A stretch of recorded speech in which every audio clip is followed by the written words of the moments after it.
Hello guys, welcome back to my channel. তো আজকে আমাদের বাড়ি সন্ধ্যাবেলা একটা অনুষ্ঠান আছে, তো সেটাই তোমাদের সঙ্গে শেয়ার করব। তো পুরো ব্লগটা দেখতে থাকো। তো এখানে গপু বসে আছে আর মা গপুর জন্য নতুন জামা নিয়ে এসে, তার মধ্যে গপু এই ইয়েলো কালারের জামাটা আজকে পরবে। আর এখানে সবাই রান্না করছে। এখানে বাবা ফুল গাছগুলো সব ওই ছাদ দিয়ে সরিয়ে এনে এই ছাদে সব রেখে দিয়েছে। আর এখানে সবাই মিলে ছাদটাকে ডেকোরেট করছে। আর এখানে আমি আর মামা মিলে ঠাকুরঘরটা সুন্দর করে সাজাচ্ছিলাম, প্রায় হাফ সাজানো হয়েই গেছে। আর এখানে দেখো আমাদের গপু নতুন ড্রেস পরে রেডি হয়ে গেছে।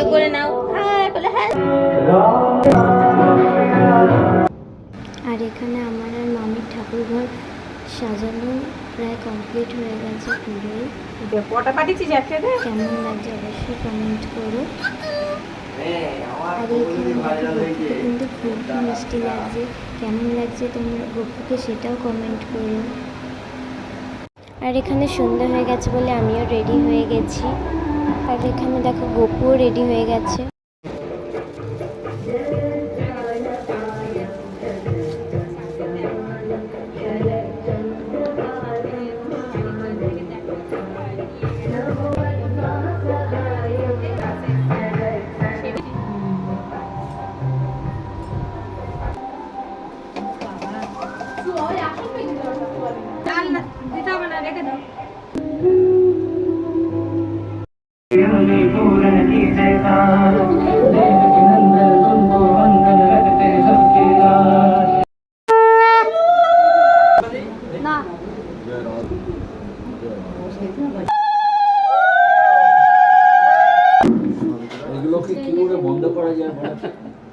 বাবার চরণ না ধুলে হয়?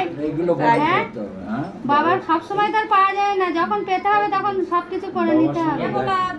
দেখাই হয় না বাবার সঙ্গে, ব্যাস। শীতকালে কিন্তু খুব মুশকিল। হ্যাঁ, বাবা যখন মোজা পরে থাকবে, বাবার চরণ ফুলগুলো রেনকোট মোজা করতে হবে। বাবা চরণটা আগে ধুয়ে নাও, তারপরে একবারে ধুয়ে নিও। খুব ঠান্ডার মধ্যে পায়ে যেই জল ঢেলেছে শিউরে উঠেছি। পা কান যদি না গরম হয় অতনু বেশ হয়। হ্যাঁ, অতনু বেশ সময়। আমি তো ওই এখন না, এখন গরম জল। হ্যাঁ, তুমি ছিলে, তুমি ছিলে, আমি ছিলাম না। আমি যাবো তারপর জিজ্ঞেস করছি না, তুমি আর আমি জিজ্ঞেস করছি বলে আছি ব্যাকটিন থেকে আসলাম আমরা একসাথে। হ্যাঁ, এবারে আমার যেতে পারিনি। আমাকে ছাড়া দাও না। হ্যাঁ, তো আমাকে কিন্তু শুধু মুছিয়ে দাও। না না বসো। আর বসেন বসেন। এই তো ওইটা দাও, মাওনা করো। জলটা পাল্টে রাধে।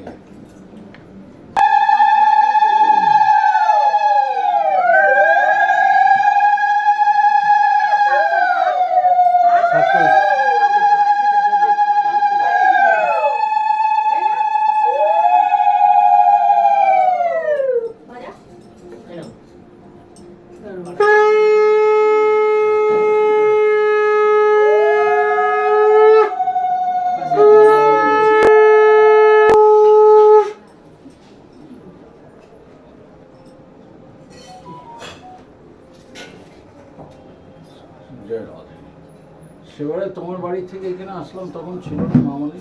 না, কোথায়? আচ্ছা আচ্ছা, ওই তোমার কাজ। আমি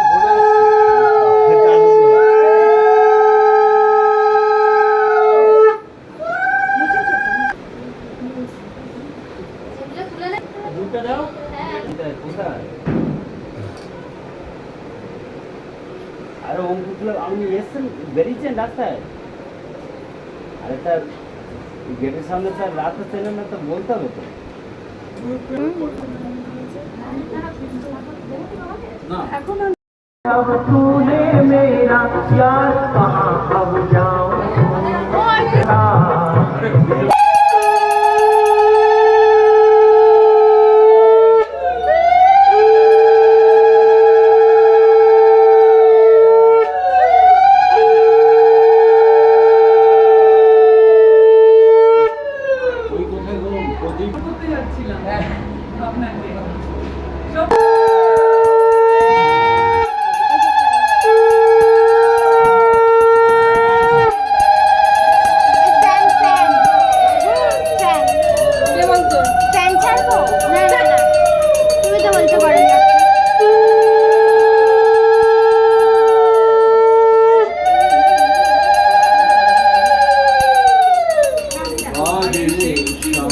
কোথায় গণেশদা কোথায়? এটা কই গণেশটা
श्री श्रीमन महाप्रभु की जय, नित्यानंद प्रभु की जय, दत्तों की जय, श्री गुरु जी महाराज की जय। जय जय सुंदर राधे।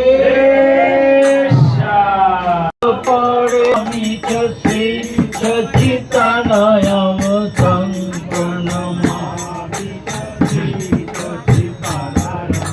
गद्गद्गयं तत् भाव विकारं क्रोध परमानंद।